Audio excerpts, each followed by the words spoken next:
If there's one sauce that has a reputation for being difficult, a sauce that strikes fear into the hearts of chefs everywhere, it's Hollandaise.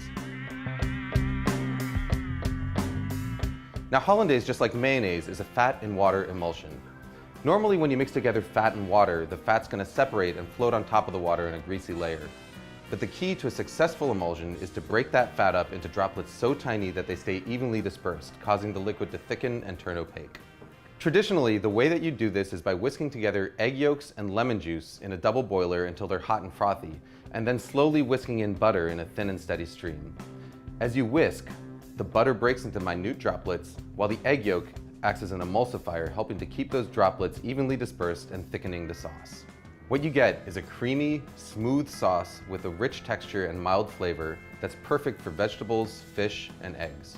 But there's a lot of ways it can go wrong. If you don't whisk fast enough, or if you add your butter too fast, the sauce will end up greasy and broken. If you don't cook your eggs enough, it won't thicken properly, but if you cook them too much, you end up with broken scrambled eggs. The fact of the matter is, if you want to learn how to do it the traditional way, the road to perfect Hollandaise is paved in broken sauces. But here's the good news. There's an alternative method that is completely foolproof, produces a Hollandaise that's every bit as good as the traditional version, and takes about a minute start to finish.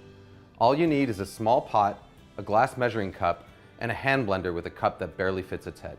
We start by combining an egg yolk, a teaspoon of water, a teaspoon of lemon juice, and a pinch of salt in the bottom of a blender cup. Next, we melt a stick of butter on the stovetop until it's completely hot and bubbling. It should register about 220 degrees Fahrenheit with an instant read thermometer. Pour that butter into a glass measuring cup.